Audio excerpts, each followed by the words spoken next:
Okay, welcome again. I think we're going to go ahead and get started. I'm expecting a few more people to log on, but we can kind of do a slow roll and people can join us as they're able. Let me point out that you just got a message in the chat about using the Q&A for questions that you might have, especially for Jack Bernard, as part of the conversation that he and I are going to have about free speech issues, First Amendment issues, academic freedom, electioneering, what can and can't be said in the classroom as we all prepare for the fall. But before we get to that part of the program today, I'm very pleased to be able to welcome Ann Curzan, who's going to do a brief welcome for us. She's the Geneva Smitherman Collegiate Professor of English Language and Literature, Linguistics and Education. She's an Arthur Thurnau Professor and Dean of LSA. Dean Curzan is also author of books on language, including How English Works, A Linguistic Introduction, and most recently, Fixing English, Prescriptivism and Language History. She's a dedicated teacher during her years as LSA's Associate Dean for Humanities. She was always in the classroom every year, often with undergraduates, and she maintains a high-profile public engagement as a member of the American Heritage Dictionary Usage Panel, who, among other things, choose the word of the year, which was always exciting for me to kind of get, some early indication from Dean Curzan about what that word was going to be. And of course, as co-host of That's What They Say on Michigan Radio. We're really pleased to have her here with us virtually this afternoon. And I can think of no one better to kick off this particular conversation as we head into a fall that we all know is going to be full of challenges, but also, we hope, full of some real possibilities to do some fascinating things with both our graduate students and our undergraduates in the classroom. So thank you for joining us, and I'll turn things over to Dean Curzan. So thank you, Angela, and I'm delighted to be here. And I see some familiar faces in the list of participants, and some folks I don't know, but really pleased that everyone could be here and excited to get to join you all. And as we think about teaching for the fall, I'm also teaching in the fall, and so I'm thinking about these things too, because I will be having conversations with students at this moment. And as we head into this election and as we do this theme semester. So excited to be thinking with all of you about these topics. And incredibly excited about this theme semester on democracy and debate. And this is the first, I know, of many events that are planned around teaching for the democracy and debate theme semester. And really fitting that it focus on the classroom and our ability to teach and learn together. And I'm just going to give a few comments, and then I know you all came to hear Angela Dillard and Jack Bernard talk with each other, so then I'm going to get out of the way and so that I can learn from that as well. But really thinking about how universities, of course, are key actors in democracies, and that we have the power to model informed, thoughtful, rigorous, and respectful debate. And that's, I think, was one of the real drivers for the theme semester. And when we were going to host the debate was, let's model this, what it should look like. And of course, we're no longer hosting the debate, but this is a very important and much watched election. And so critically important for us to be talking about all of it.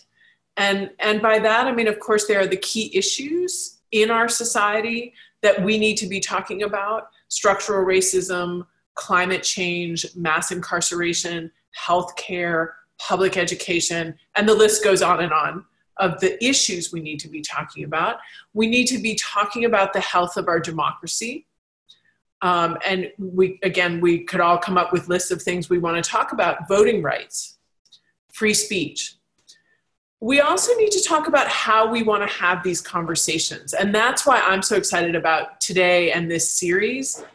Because classrooms are one of the key spaces in which we have these kinds of conversations. So I think we would all agree that Twitter is I mean, it's a powerful and fun rhetorical tool, and it can certainly do important work. But what we do in classrooms is very different from what happens in those kinds of social media spaces, that we dig in, we require ourselves to have evidence, we engage with each other, we look to history, and we engage a range of perspectives. And, you know, Angela had said, you know, did I want to share some reflections on where we are? And the first thing I want to say here is, hope we all agree that one of the important things to say is that all those things I just said are not political positions. And that's one of the things to say that we require evidence, to say that there are facts and we need to be accountable to those. Those are not political positions, and we need to make sure that they do not get framed as such. We often at the university talk about fostering informed citizens. And I quite like that. I would also add, and we've been thinking a lot about this in the College of Literature, Science, and the Arts, that we are fostering what we're calling rigorous and empathetic thinkers and creators. And that combination of rigorous and empathetic feels very important to me. I think often about Van Jones when he was here last fall, and he said that the superpower is the ability to succeed in a radically diverse world. And I think one of the key abilities is being able to understand the world from perspectives that are different from your own. And that is actually a really hard skill to hone, and it's one that we hone in college. It's, of course, why we study literature and history and psychology and science and all these other fields in which we study, and then hope to use that in medicine and law and engineering. And it's some of the really important work that's happening at universities. And to do this, we need the exchange of ideas, which is one of the themes of this theme semester, free speech and the exchange of ideas. And it requires listening.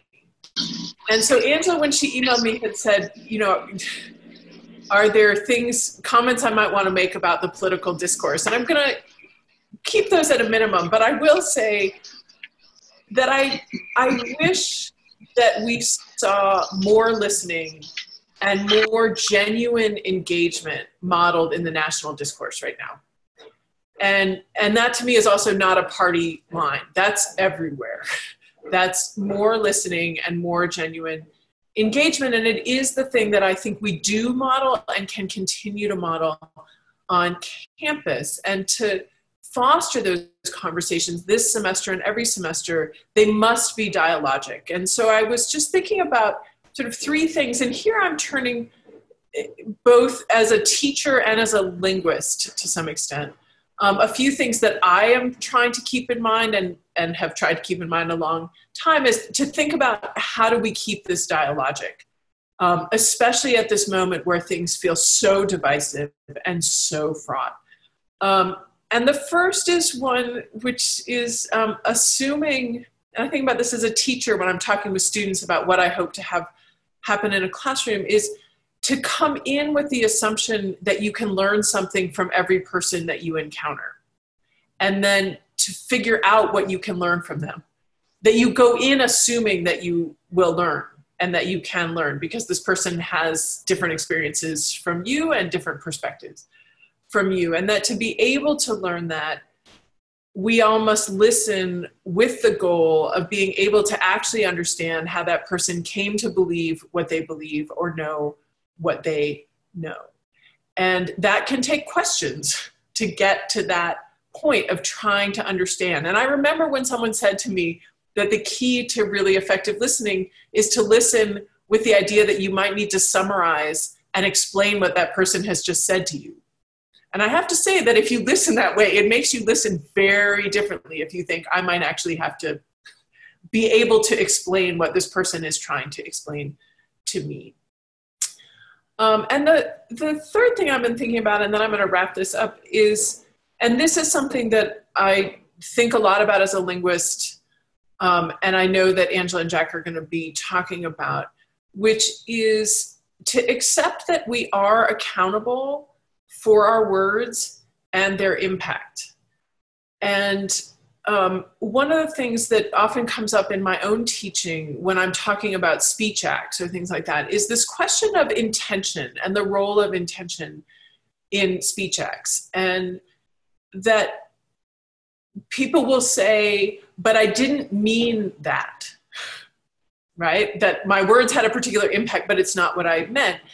And to really think rigorously about, it's not that intention is irrelevant, because it's not irrelevant, but it is not the only factor. And in fact, impact, the impact that our words have is very real, and that we are responsible for that impact as well as for our intention. And I think that, I often think that that's one of the things we're grappling with as we try to have hard conversations is, what did I mean to say? What effect did it have? And who's responsible for that? And how do we navigate that? And so I'm often talking with students also about how to respond when you hear something, in terms of what did you hear and how to tell someone what you heard without necessarily assuming that you know what they meant.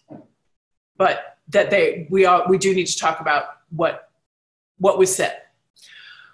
So I'm going to end with Bryan Stevenson, because I have been, as in LSA, we're spending time on the work of Bryan Stevenson, who is just a remarkable thinker. And I was listening again last night to his interview on Vox with Ezra Klein about truth and reconciliation and reckoning with our own history as a country, and his emphasis on truth-telling as the first stage in reconciliation, that we must be willing to tell the truth and grapple with the truth as a first step. And he has these words, which I thought I would end with because I can't say it better. Nothing good has ever come from things that are easy. To do hard things, you've got to confront them. And so there's no way forward at this moment in our history that doesn't involve some discomfort and doesn't involve some inconvenience. And you just have to find the capacity and the courage to embrace that. So, to me, very powerful words. And this recognition that real learning and real dialogue is hard and frustrating. And it can be confusing. It can push against what we thought we knew, what we thought we believe, that what we believe to be true can get challenged. But what we know is that it can also be incredibly exciting, because it's through that frustration and through that challenge that real learning happens, and you suddenly come to new views that you didn't have because you've engaged with other people who've pushed you. And again, I always hope pushed you with rigor and with empathy. So I want to thank the organizers, NCID, CRLT, and the Ginsberg Center, who've adopted this community-based approach to teaching at this challenging moment and invited us to gather together as a community of practice. And this community of practice will continue to meet over the course of the fall. And I'm going to turn it over to Angela Dillard. Angela has been a key figure in making this happen. Angela, who is the Richard A. Meisler Collegiate Professor of Afro-American and African Studies, and is a professor in the Residential College and Afro-American and African Studies in LSA. She has been organizing, you all may know this, but the curricular and co-curricular planning around the debate, and specifically this theme semester. And I will say there was no one that I wanted more to be doing this. And what I also want to say is that when we asked Angela if she would do it, I knew I was asking her when she was on sabbatical. And I said, but you'd be perfect. Is there any way that you would do this anyway? And because Angela is the person that she is and an amazing citizen of this place, she said yes. And I was thrilled, because there's no one who I would want doing this more than Angela. She is absolutely a brilliant scholar of history and political theory, specializes in American and African American intellectual history, particularly around issues of race and religion and politics. And one of the things, Angela's work looks at both the left and the right sides of the political spectrum.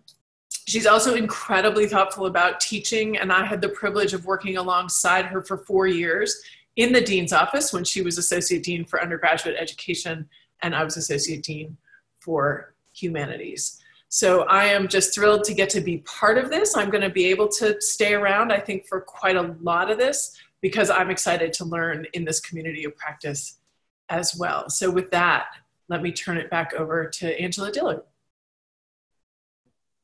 Thanks so much, Anne. So as Anne said, when I agreed to, do some work around the theme semester, democracy and debate, I was on sabbatical. And now that I find myself having to prepare to re-enter the classroom, teach a full load, figure it out, one of the things that occurred to me is that doing something like this, partnering with NCID, CRLT, Ginsberg, trying to bring people together, not for another webinar or workshop about, how to do X, which, I know a lot of us have been, online on those sorts of things, but to think about ways of making teaching less lonely.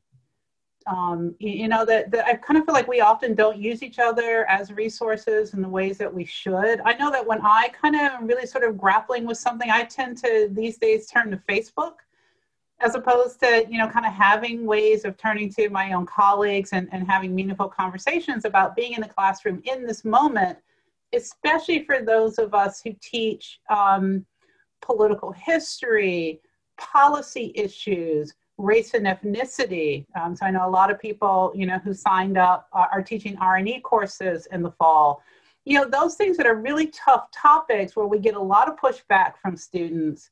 It's hard work day in, day out, often emotionally draining, especially at a time when so many of us are dealing with just the state of the world right now. So I really wanted to open up a way of having this conversation today, and then having an ongoing conversation in these communities of practice about which you'll be hearing more subsequently. But today, one of the things that we wanted to do was to start talking about this politicized moment around teaching, around higher ed, around what goes on in classrooms in relation to our students. So what I'm going to do is to have a conversation with Jack Bernard. It's great to have him here from the Office of the General Counsel.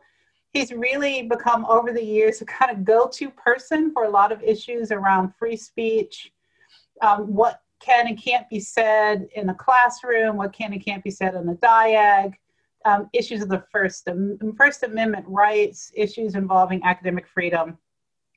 So I have a list of questions prepared that are mostly things that people would write in and ask me about in the years that I was Associate Dean for Undergraduate Education for LSA, or things that have just come up in conversations that I've had with colleagues and friends. But as we move through this, let me invite you to put your own questions into the Q&A, and I'll just intersperse those as we go along from the prepared list that I have. And we'll try and get to as many of those as possible. If we don't get to all of them in the time that we've allotted, maybe we'll find ways of being in touch with people about particular kinds of questions that they had that we didn't get to.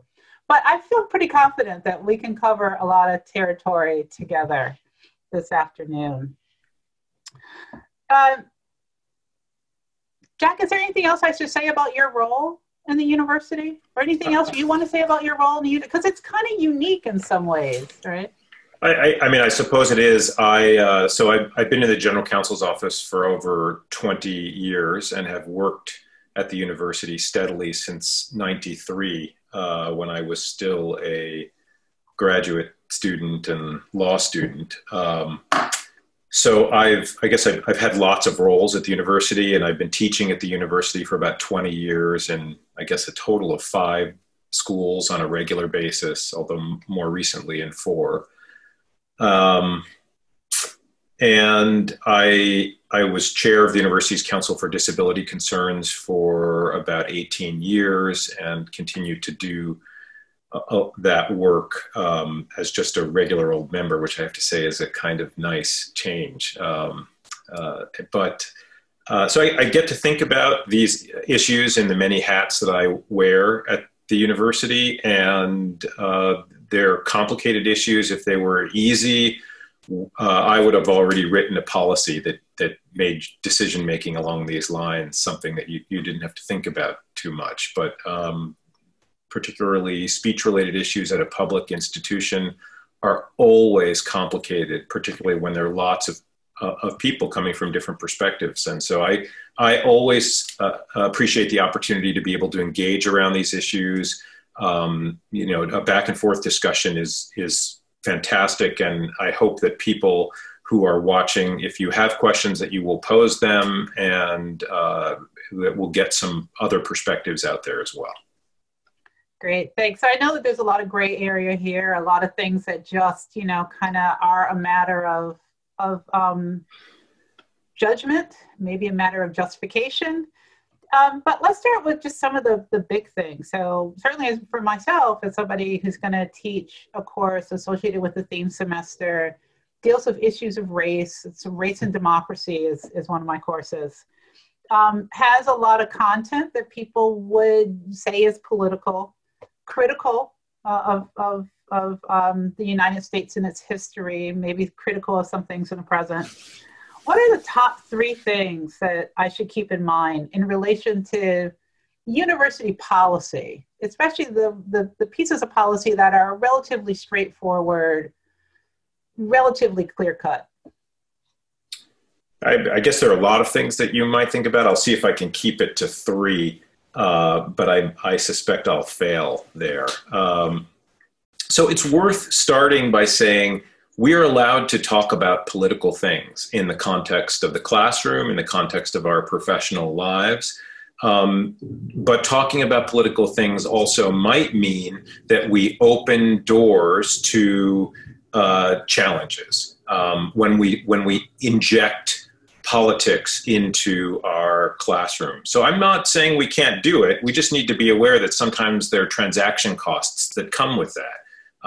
It can complicate things. I teach classes that inevitably involve talking about the most contentious issues. So I have a higher ed law class, and we talk about current issues in higher education. And so the political perspectives of my students, the discussion of politics comes up on a regular basis, and we shouldn't be surprised in particularly volatile times that issues will emerge in the context of our classes.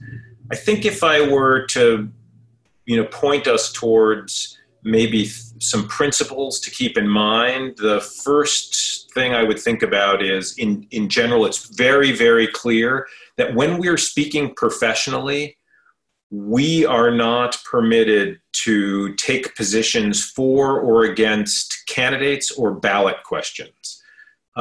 This is a combination of the Campaign Finance Act in Michigan and just the limitations on us as a 501c3 in federal tax law. And so when we are doing our professional work in the classroom, we can't engage in campaigning for particular individuals or for ballot questions. That doesn't mean we can't talk about issues of the day. We can't talk about what issues are facing society at any given time. And we can even talk about things related to national debates or even things related to ballot questions. But we can't advocate or try to induce our students to vote in a particular way. And the Secretary of State's office has been especially mindful of this, and they're reading the rules very strictly these days. And so it's something we should pay attention to. And there are ways to talk about issues without advocating who a student or a group of students should vote for. So I would say that is certainly one of the first things I would think about. Another thing that's come up a lot lately, I suppose along these lines, is the university obviously encourages students to participate in robust civic engagement. The university encourages students to go out and vote and to get registered to vote.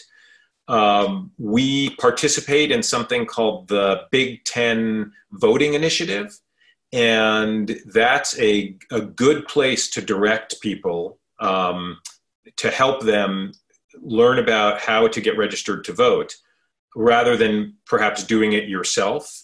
We have to be a little bit careful with our standard practice guide 201.56.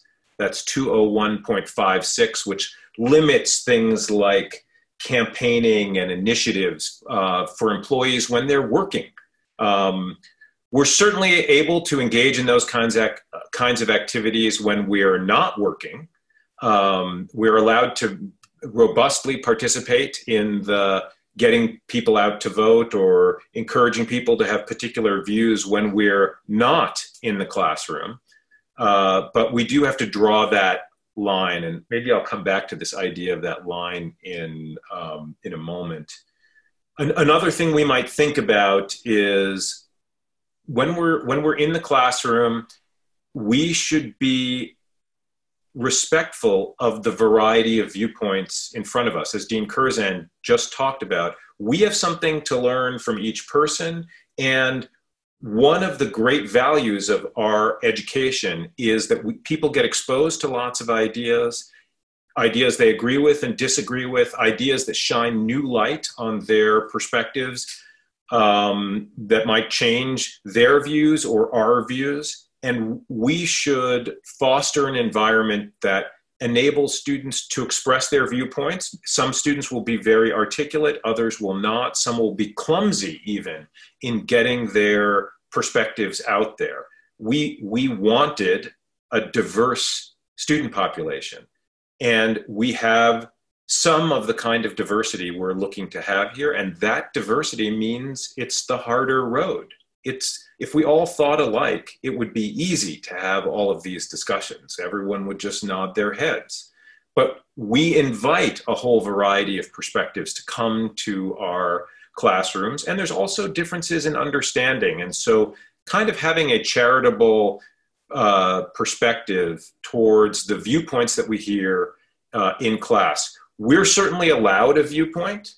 We have to be careful when we're teaching not to be advocating, again, coming back to that first thing I said, advocating that people should vote a particular way. But we can certainly share our viewpoint. When we do share our viewpoint, we certainly open ourselves up to a kind of critique, and that can just create transaction costs down the road.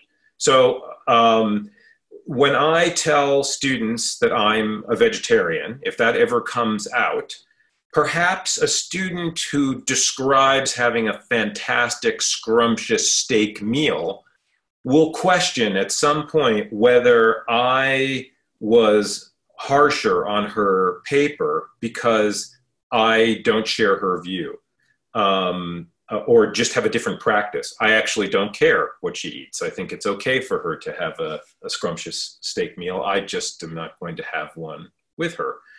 But I think we do potentially open ourselves up when we take the personal and make it public, particularly in the context of our classrooms. I can't help but do it. It happens all the time. I'm wary of these problems, and I imagine that many of you feel the same way. It's worth just being mindful of the costs down the road or the uncertainties that it might create.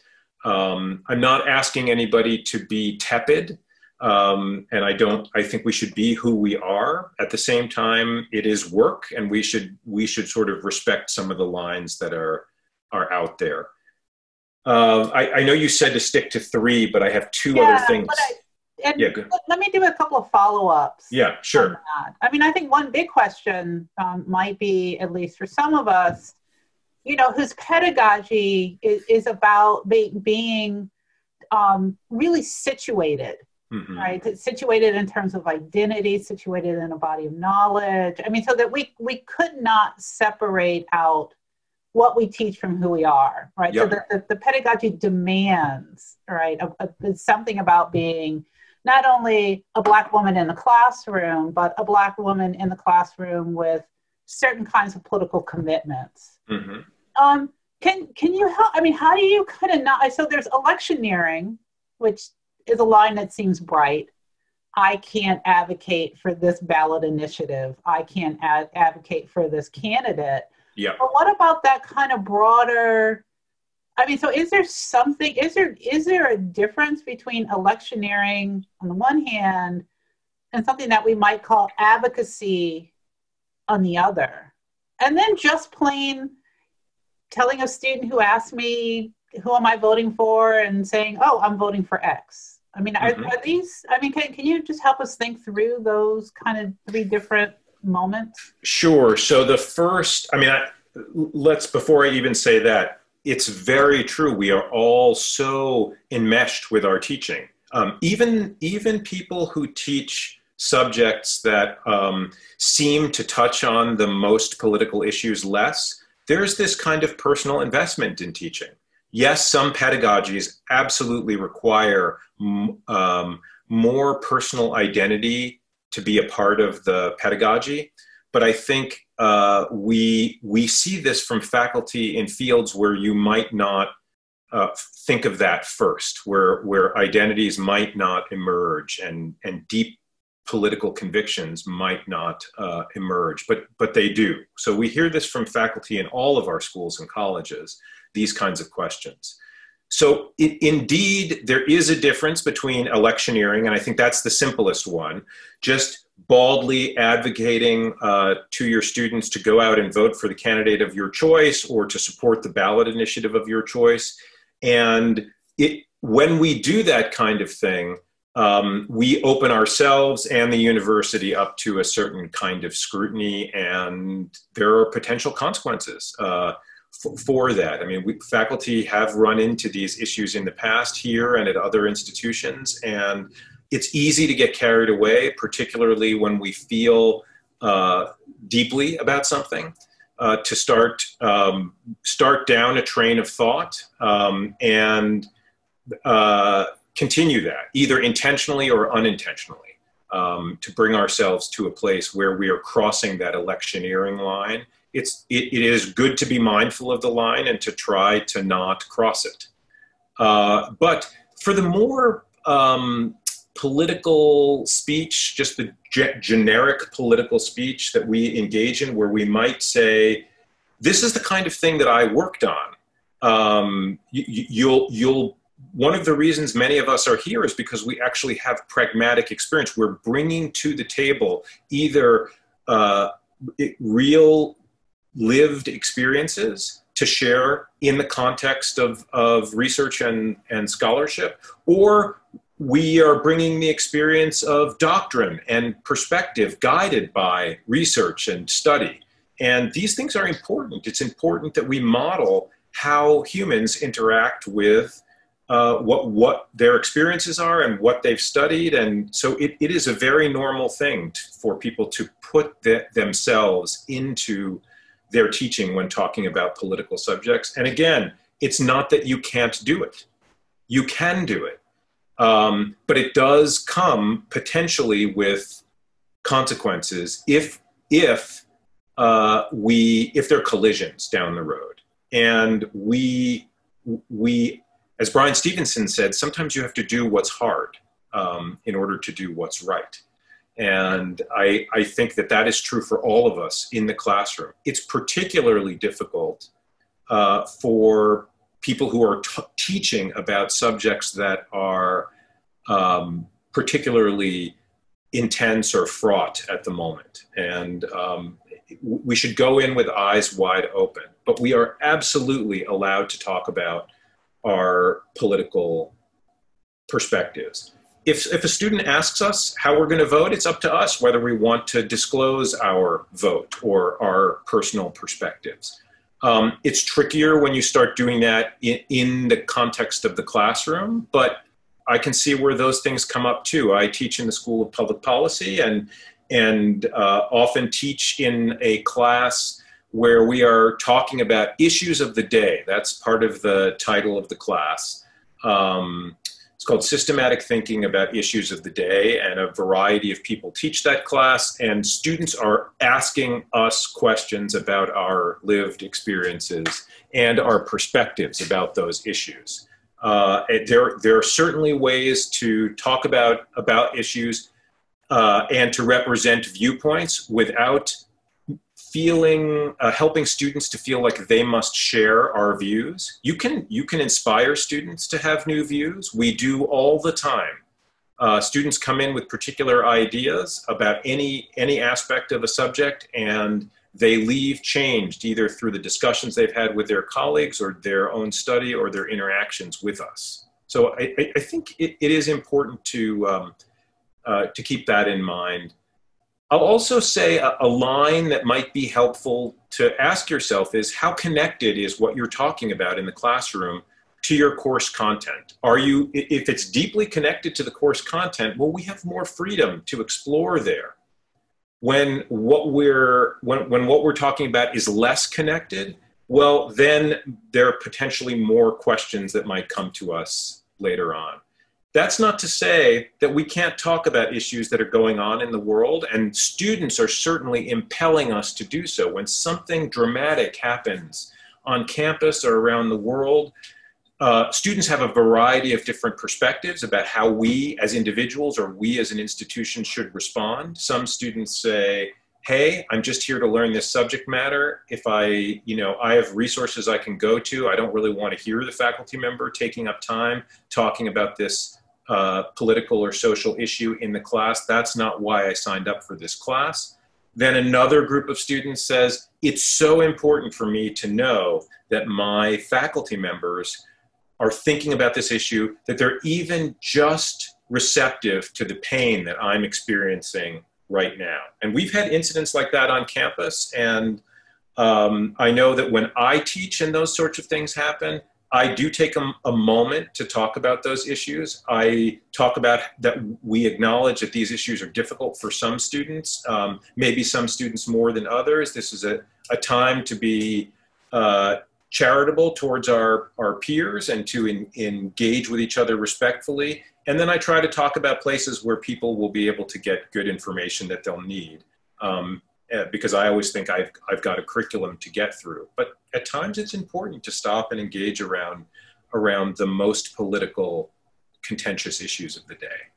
Let's see if we can make that just a little bit more complex. Yep. And I know kind of the more complex it gets, the clearer, the further away we get from that bright line policy into something that's just murky. Yep. So one question that I always talk to people about, talk to students about, talk to faculty about, staff, what makes the DIAG different from a classroom? So we have this thing on campus, literally in between church and state, right, where as it kind of everything goes space, right? Everything can be said. We can't really regulate that space very well. The classroom, right, has a kind of different resonance, maybe even has a different legal status. I know that there's been some contention around this question, but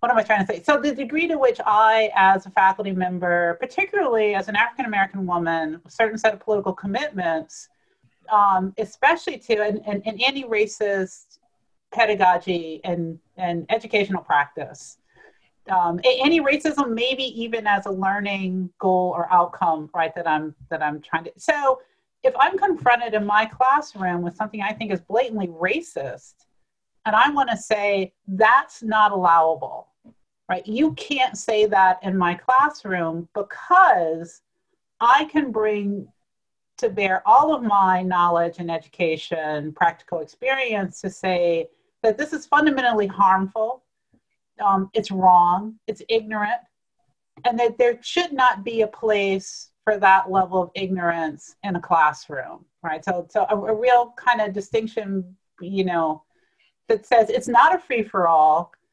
I have no commitment to both sides' ism.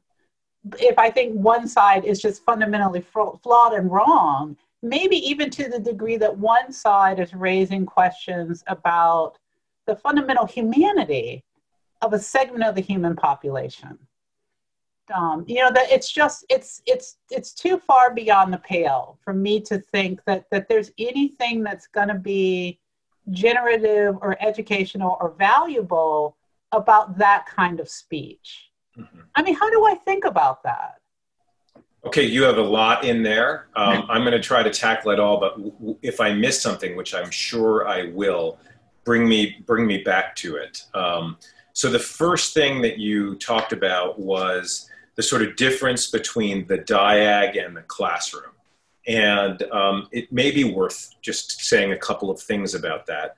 So the law has this First Amendment jurisprudence has this set of spaces that we look to for some guidance. And it's about how public the forum is. So this is important for public institutions, for state actors. It's worth even stepping back more and saying, because I hear people get confused about this all the time. The First Amendment protections protect the people from the state. They don't protect the people from each other. They don't protect the people from private businesses. These protections are in place to prevent the state from trespassing upon the ability of the public to engage in speech. That isn't unbounded, but it is about that dynamic. So when I talk about this idea of First Amendment jurisprudence, what I'm talking about is the way in which the state is going to be constrained in responding to, punishing, preventing speech by the people. Now, it's a little more complicated when you think about the state as an employer, because there's less leeway. When you're an employee of the state, you have less protection than just a member of the general public. This is how the jurisprudence has unfurled, and it's why, like, principles of academic freedom are so critical. So getting back to this idea of the DIAG in the classroom, when we're thinking about the kinds of spaces that are controlled to more or less degree by the state, there are sort of three big chunks. There are what are known as traditional public forums, where, like, sidewalks and streets and parks, where the state almost has no control over the speech that happens there and really has the least ability to control the speech that's taking place there. There are limited public forums, sometimes called designated public forums, and sometimes those two things are even distinguished, but we're just going to call them limited public forums. And these are forums where the state controls the space to some degree, creates some rules around the use of the space, maybe who can speak there or about the context of the speech taking place there. And but even within those rules, the state is not going to intervene in the speech. That's like the DIAG for the most part. Some people will say the DIAG is a traditional public forum. I'm more inclined to say it's a limited public forum because we allow all kinds of reservations and we have limits on what people can do, like using megaphones or other kinds of speech that might take place there. But that's certainly one of the freest spaces on campus where we touch the content of speech and speech-related conduct the least. Then you get to the classroom, and a classroom is a non-public forum. That's the third forum. And as a non-public forum, we have the most control there. This space right now is largely a non-public forum that we've created. Only the people who are invited can come. We can terminate the discussion when we'd like to. Classrooms are like that too. And faculty members in the classroom are the agents of the state who get to steward what happens in the classroom. Doesn't mean you're not responsible to your employer or that I'm not responsible to my employer about how I steward that space. But in the context of the classroom, as a faculty member, you can say, yeah, that's not appropriate or that's not relevant to our discussion. We don't have to allow all kinds of speech in the context of the classroom. For instance, I'm trying to think of some examples that have a little less baggage than what you described, and we'll move into the more sort of viscerally charged areas. But just, I think about a student who essentially walks into the classroom always with his hand raised. This is a student who wants to talk all the time. And I work with those students, and you can too. This is a student who's using up too much of our classroom time. You don't have to call on that student every time he raises his hand. And you can talk with him about making choices about which questions are most important, or making use of office hours, or a variety of other strategies. This is just fine. It's also true for the student who says insensitive things that become barriers to engaging in the classroom and having everybody participate equitably. As an instructor, you'll have to make decisions at the time when that's happening about how best to address maybe speech that's particularly offensive or charged, or that is overlooking or is not relevant at all. I have students raise issues that are certainly outside the bounds of what we're discussing all the time. And I've definitely had students say racist, sexist, and other kinds of things that people find offensive in class. And we have to come up with ways to manage that. Other students may try to intercede, and it is certainly a challenge. But it is okay for us to bring to bear our experience and to help navigate the classroom environment, so that when you do see somebody who's saying things that are disruptive to the classroom, you can nudge those students back into place or work with those students to find better ways. It was something that that Anne said earlier on struck me about being responsible for our speech. And I think there's a lot of truth to that. This idea that we're accountable for the contributions that we make to a colloquy, to some kind of engagement. And yet at the same time, all of us are just speaking off the top of our heads unless we are reading something. I don't know how this sentence is going to conclude until it does. I just am using patterns and pulling them out like arrows from a quiver, trying to get to the end of the sentence in order to express the thing I want to express. And at times the words are not going to come out right. And this is particularly true in the context of a diverse classroom and talking about issues that are likely to be contentious. So I think, what Anne was talking about at the top of the hour, this idea of finding ways to build bridges to our students who are struggling with these issues, even if it jars every fiber of our being. This is an important strategy that we can use in the classroom. We can condemn ideas. I think we should be careful about condemning individuals who are in the midst of learning, even if we want to come down hard on their ideas that may be misinformed or misguided. There certainly will be circumstances where students mistreat each other in the classroom, and then maybe condemnation of the students appropriate. And we'll bring our professionalism to those moments.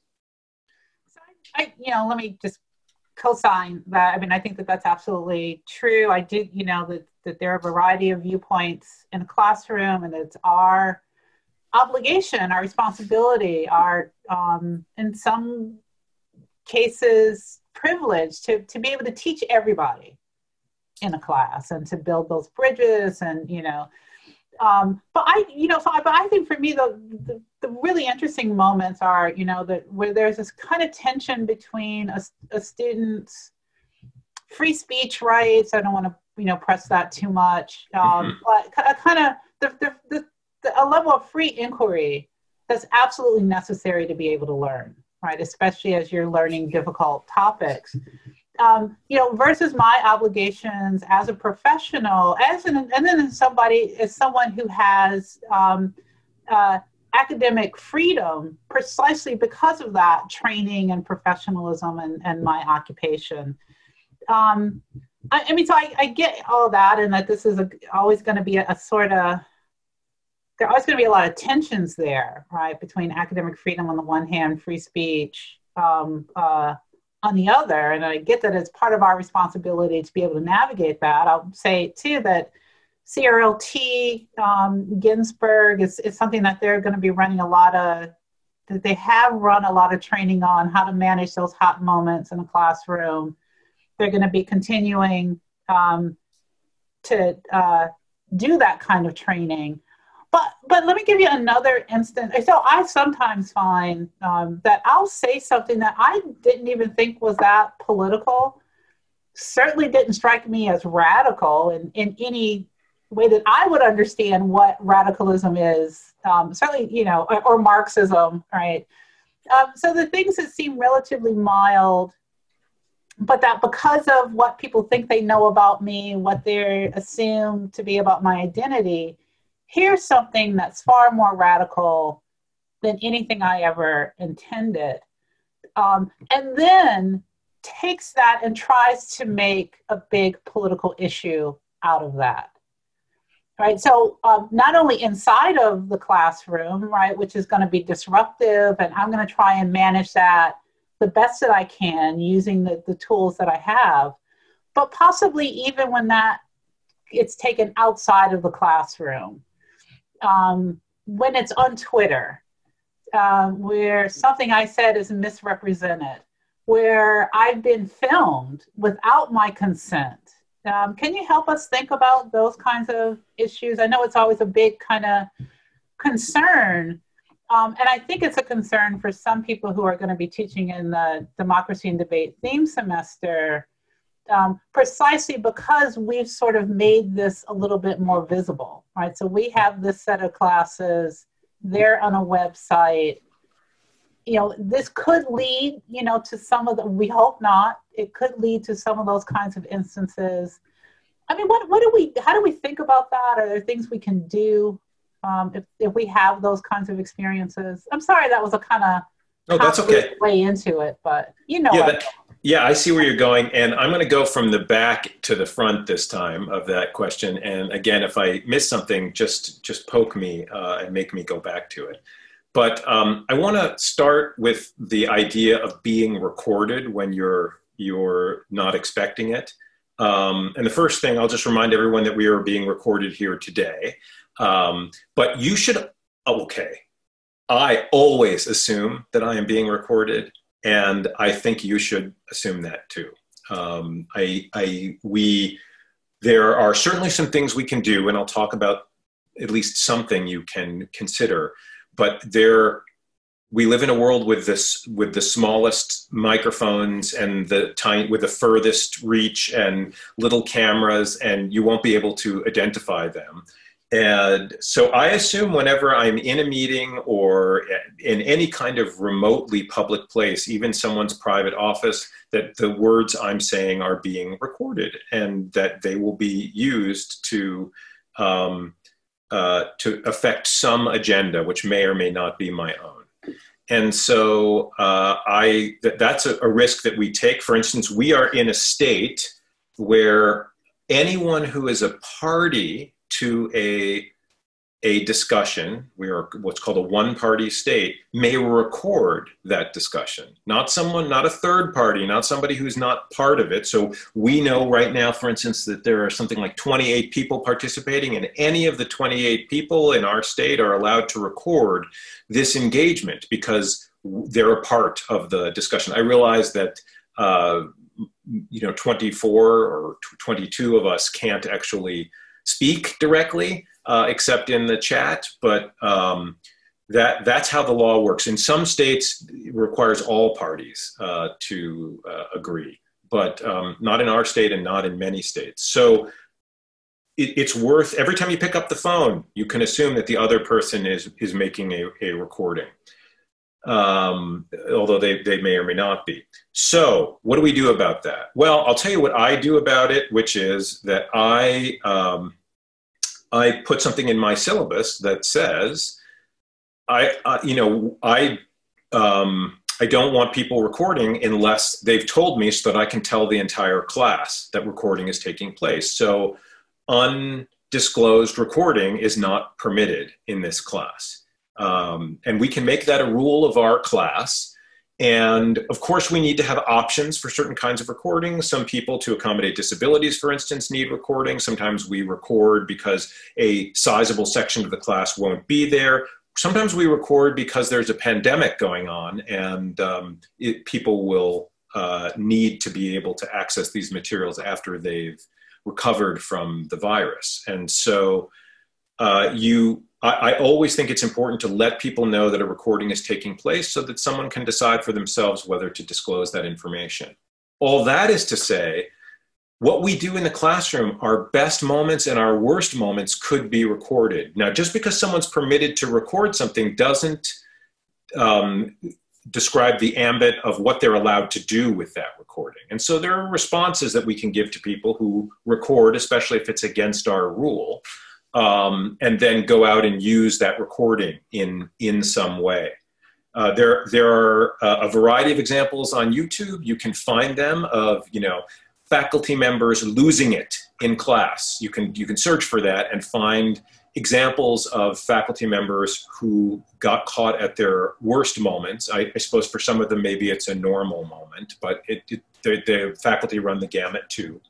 And so the risk we run is when we speak, when we're out there speaking, we, as Angela said, we run the risk that people will interpret what we've said or misinterpret what we've said and put it out there to the world. They can do so by describing what we said or potentially by showing what we said. And even if they weren't permitted to do it, the damage is done when it's out there.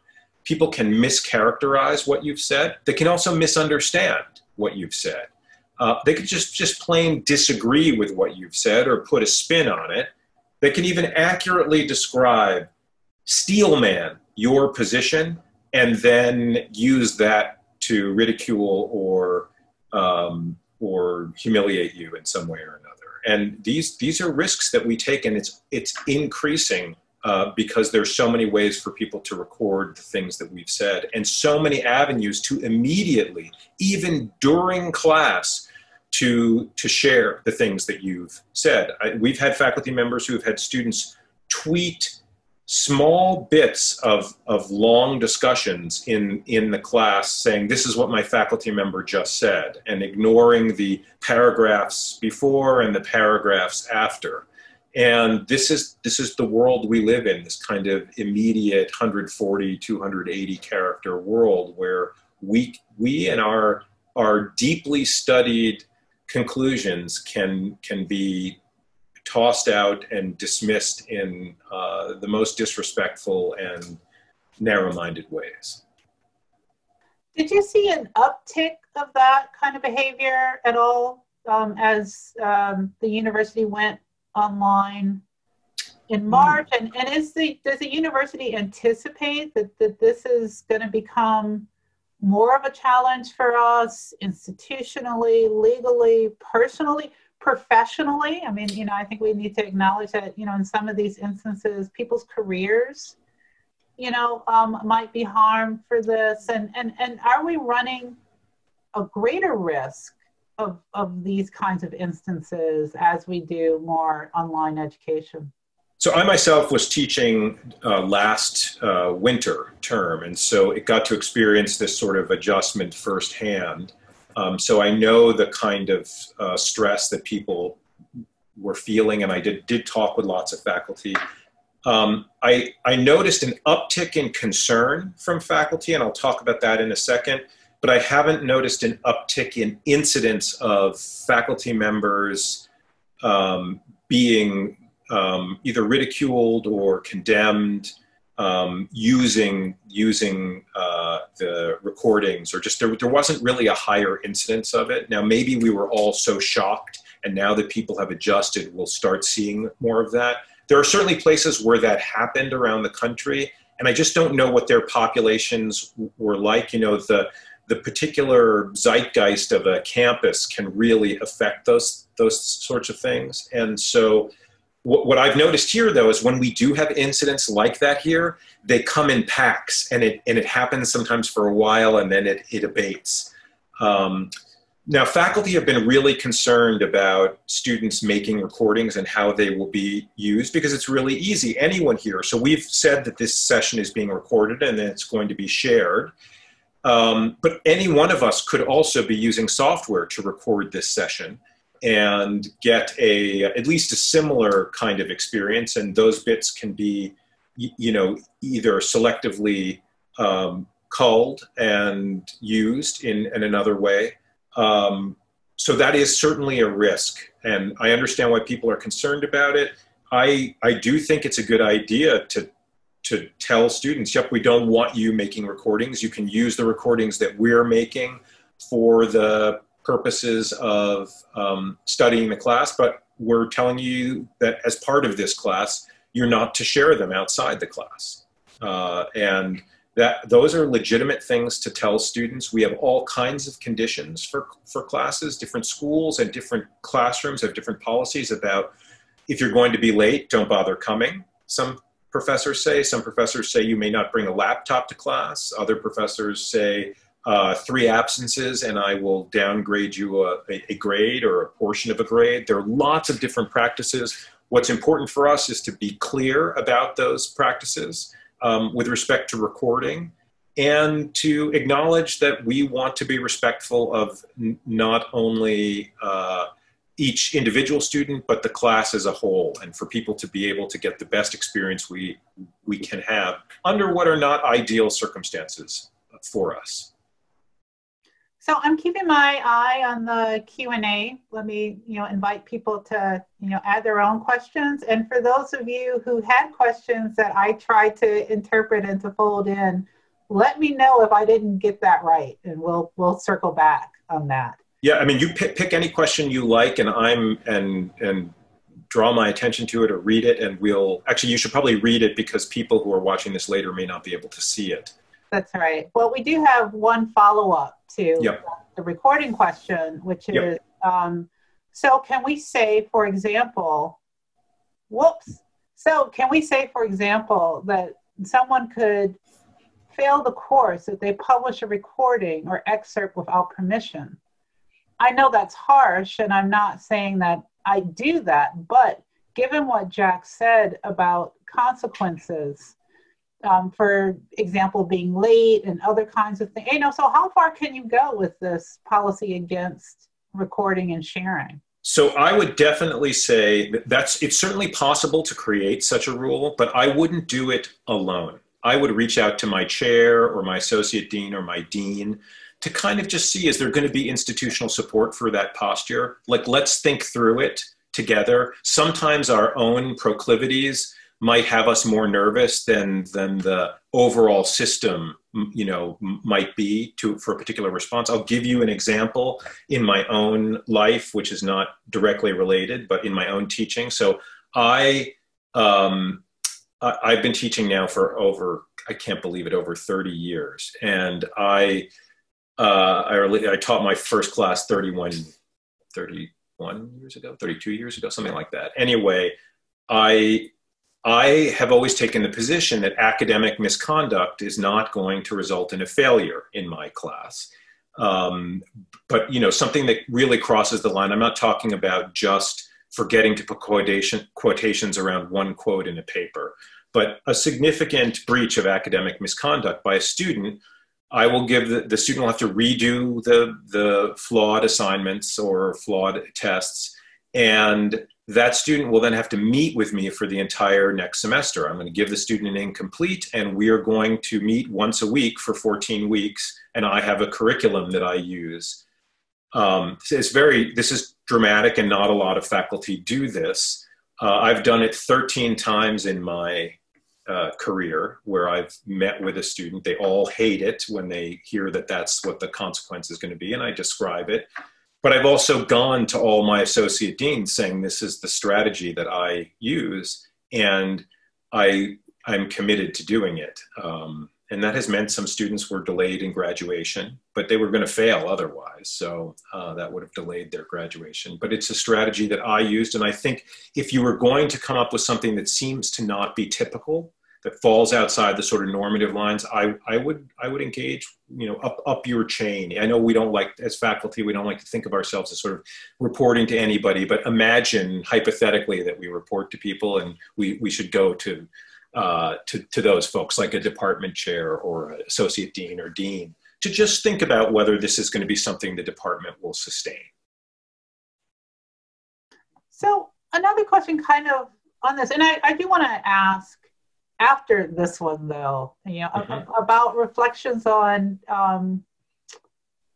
not only what makes this moment so challenging, but what might make this moment so rewarding for us in being in the classroom, teaching this kind of content, teaching courses associated with the theme semester, the race and ethnicity requirement, and so forth. But before that, what happens if I'm teaching a hybrid course, we're in a classroom, appropriately distanced, and a student claims a First Amendment right not to wear a mask? Okay, I definitely want to talk about the first thing that you raised there, so we'll make sure we come back to that. But I've gotten this question a lot, particularly in the last week, but in the last 3 weeks and then throughout the summer, I've gotten this question. And I don't think this is a hard question. Ask yourself, what would you do if a student showed up in your classroom with a lit cigarette? It's a violation of university policy to smoke on the premises. What would you do if a student showed up in class with no clothing on? We would tell that student, you're going to have to leave if you can't follow the rules. If you can follow the rules, you're welcome back. And yes, if a student is not wearing a mask, you can ask the student to leave. Now, the next question is, well, what happens if they won't leave? Well, what would you do if a student wasn't following the rules, like lighting things on fire in the classroom or smoking in the classroom or not coming clothed? You would call the Department of Public Safety. And that's what I would encourage you to do. The good news here is I expect you will not be alone in your concern. There will be a lot of other students, and maybe we'll have a few incidents on campus with students in classrooms. I don't think we're going to have many. I just think there's going to be a pretty compelling social force putting pressure on students, even students who really don't like being asked to wear a mask, to wear some sort of facial covering. And but yeah, I think just your common sense approach here, what you would do if something atypical and inappropriate is happening in your classroom, politely ask the student to fix whatever the problem is. Whether it's a student who blatantly reads a newspaper or watches a movie in your class, we don't have a policy about that. But you can tell them to knock it off, and if they won't, you can ask them to leave. And if, in the end, this is a non-public forum, and you are the agent of the university who gets to decide what happens in there. Yes, you're accountable kind of to your supervisors, but you get to make those determinations. And if someone's not comporting with those, you can reach out to the Department of Public Safety, because when you're teaching, you're the steward of that space. So, I'll say I think that's right. I think, I've had, on occasions, I've taken a breath, taken a beat before reaching out to Department of Public Safety, just for reasons that have to do with, some bad encounters just personally with, people who are armed, people in those kinds of positions. But I will threaten to do it without, So in this case, is there a campus-wide mask policy that I could point to and yes. say, well, you're in violation of this piece of policy, you cannot be here without a mask, so this isn't really a First Amendment issue. This is something else. That's correct. Yeah, we have a policy, and it's in place right now. Everywhere on campus, you must wear a mask, a facial covering, excuse me. You must wear a facial covering, indoors, outdoors. so our rule is actually stricter than the state's rule.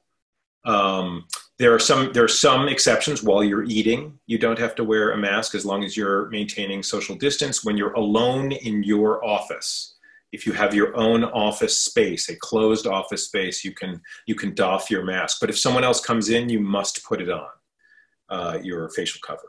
So those are the rules that we have on campus. You can point to them. They're on the COVID page. All students are apprised of these rules. Actually, all employees have already received this rule. The president sent it out. It'll be sent out again and again. For those who are concerned that students may not have access to a face covering, the university ordered 48,000 boxes. Every student is receiving a box that contains 2 face masks, 2 scarves, I guess they're more like bandanas, and these things, of course, are just covered in maize and blue, and hand sanitizer. And there may be some other guidance in there too, but so students will have access, and students who lose those things, there are places that people will be able to get appropriate face coverings.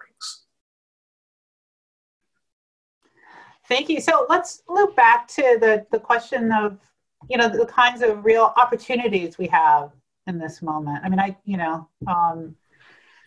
think being able to model what informed conversation looks like, being able to, talk about what makes evidence important, being able to kind of play with ideas of civic literacy, why that's important. I think Anne, in her welcome talked a little bit about, what makes universities unique. They're diverse. They're more diverse spaces than, tend to exist, in American society right now. That we have these opportunities to have young people in classes in this context, to be able to talk about the free exchange of ideas, to be able to ask hard questions, to be able to contend with each other.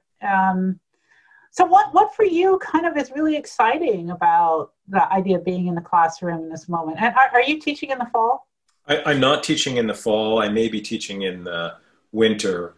Well, I'll say 2 things about that first come to mind. Maybe something else will come. But I want to even go back to this idea of the recordings, about there being an opportunity there, because I think most faculty only think about the negative side of the recording.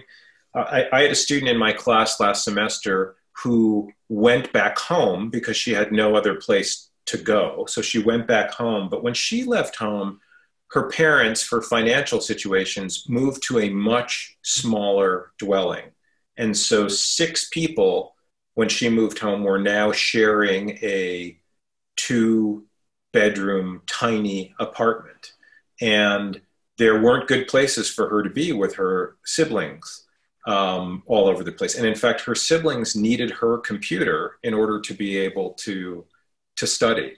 And so the idea that the class session was recorded and that she might not be able to participate in all of the class sessions, this was a great opportunity for her to be able to continue her education and deal with the realities of the way the pandemic affected her life, not staying here, having to go home, and to just go to new circumstances. And I think, and I met with her a number of times outside of class, and I just think there are real opportunities for us to be the bridge, the path to success for students who are having to deal with very difficult times, right? Just not only is there a lot of tension in the air about important social issues like racism and systemic racism in society, there's the election, and then there's the pandemic on top of it, and a whole variety of other issues that students either bring with them or discover when they come here. And we have the chance to help students still succeed and to become resilient in this difficult time. We can help them along the way. And I find that very heartening. I I am the guest who wants to come to dinner and talk about the most controversial, contentious issues. I like those subjects. Sometimes I only open my mouth to change feet. You've probably all been there where you said something, it didn't quite come off the way you wanted it to. Maybe it wasn't interpreted the way you wanted to, and you're trying to dig yourself out, and it's just getting worse. That shovel is just, pulling you down further. I have definitely been that person.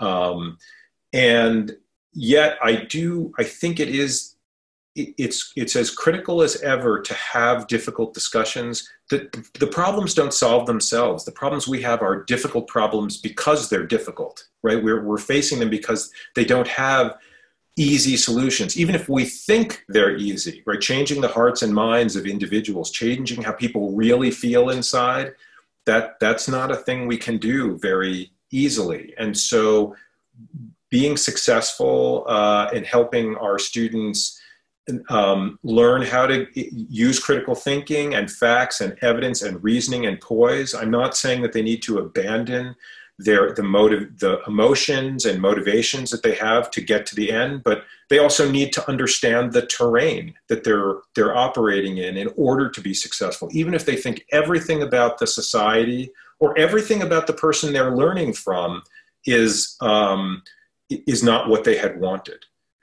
I try to encourage my students to steel man the other side, right? Rather than straw man the other side. Put forward the best argument the other side can put forward and contend with that. And we have an opportunity to have those engagements. And I think going through those processes with our students, in front of our students, maybe even showing our own vulnerability, it's powerful. The first college class I ever taught was a logic class, and it was a requirement for all these people who did not want to take logic, like some philosophy majors and computer scientists and stuff like that. It was a modal logic class, and students were so nervous about it.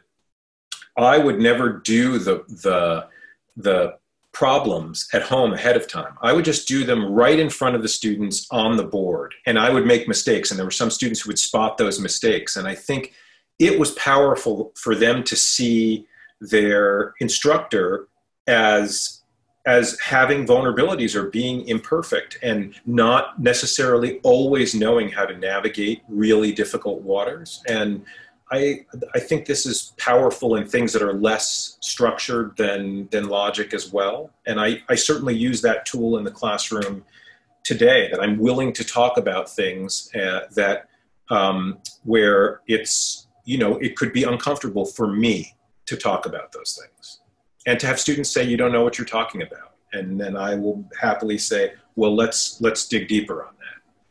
Yeah, I agree. I mean, I think for me personally, it's something that I grew into, being able to do that, cede some authority, show some vulnerability. I'm not sure I would have done it as a, newly minted junior faculty member, but I think it can be an effective tool now, for some of us to be able to do that, and good for students, to be able to see that. So one of the big things that I had dreamed about doing with the theme semester, and we've scaled back. We're trying to be really mindful of the online environment, mindful of people's time, bandwidth, those sorts of things. We really have scaled back what we're doing. It's more collaborative, a little bit more tailored.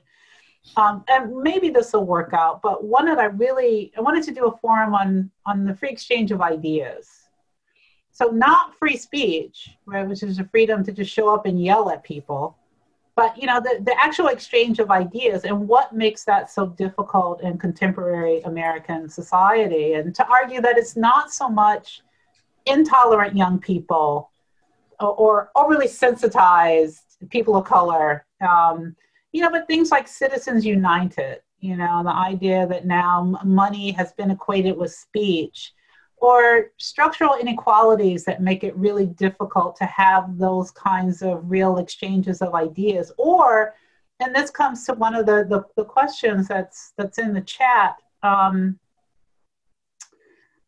fact that we've lost a common language.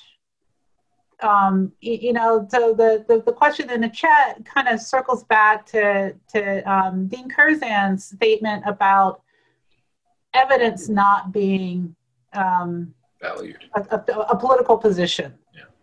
Right. But isn't it kind of the case that we are living in a moment where we so don't agree on what constitutes a fact, or we don't agree on evidence, or that something has happened, right, to discourse in America, that ground in and of itself has become a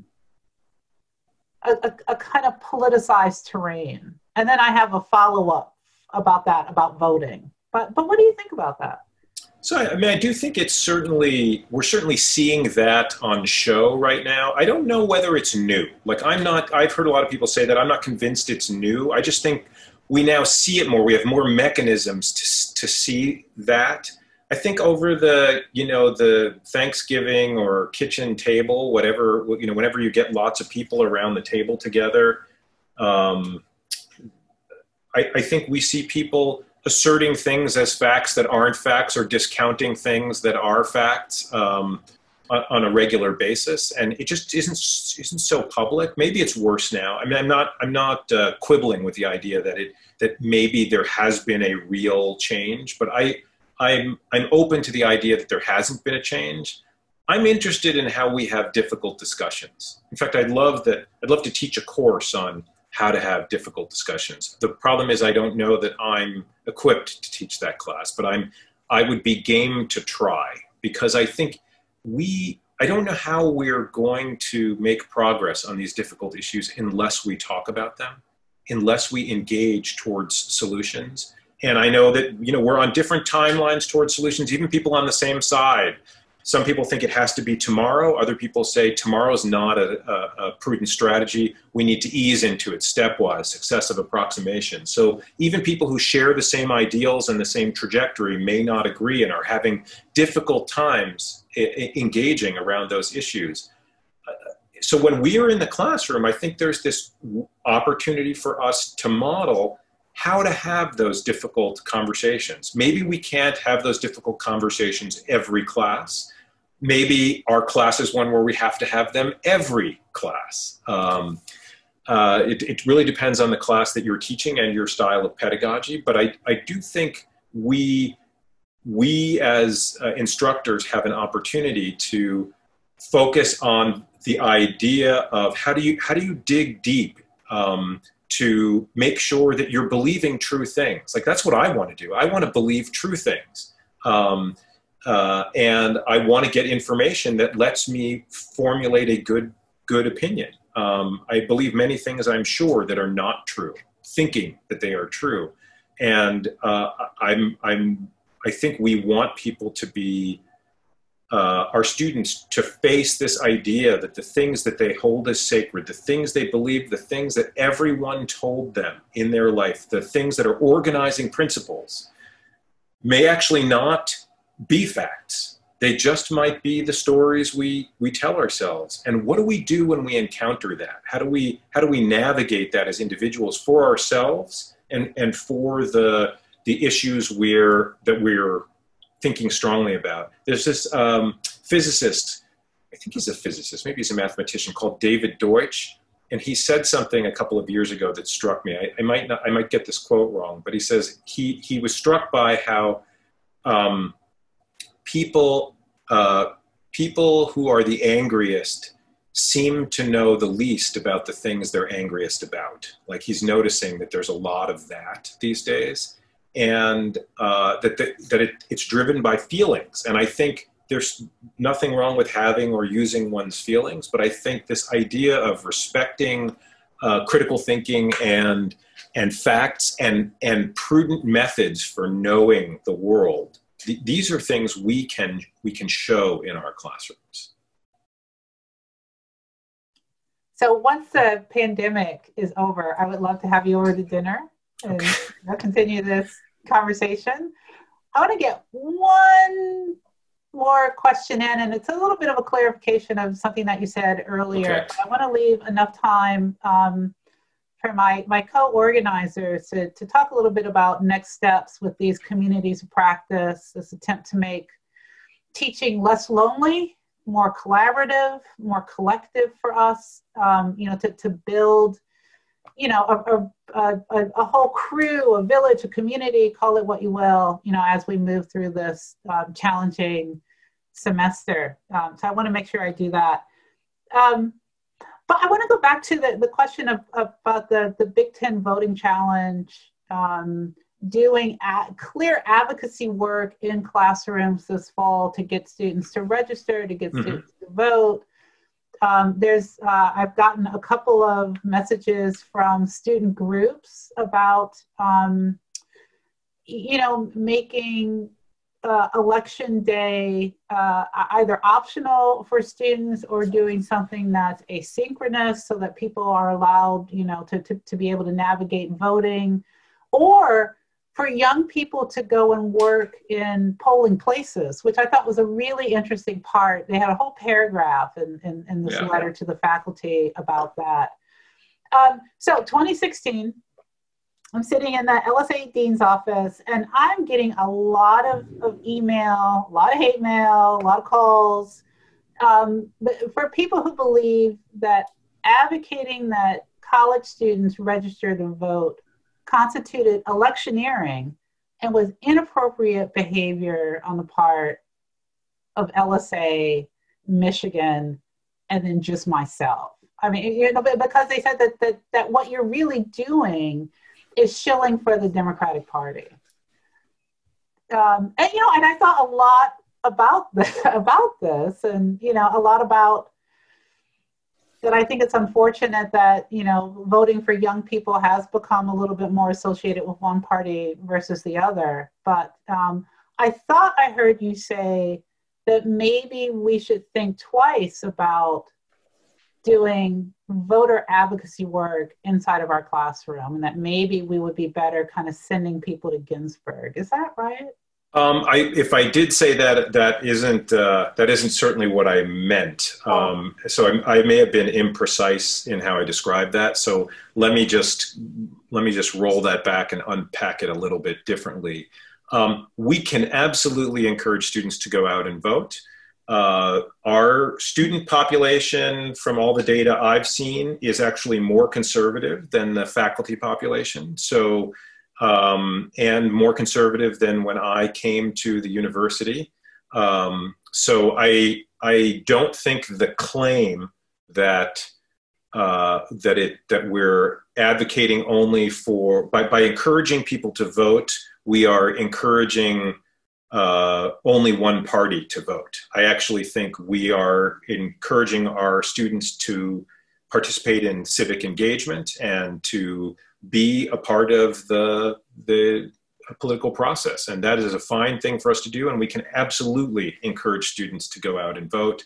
What I think maybe I was just not careful about saying is, I don't think we should, reinvent the initiative in each of our departments to, do a big, biology department voting drive. I think we've been encouraged to work through the Big Ten voting initiative because they have all the resources, and reinventing the wheel is not ideal.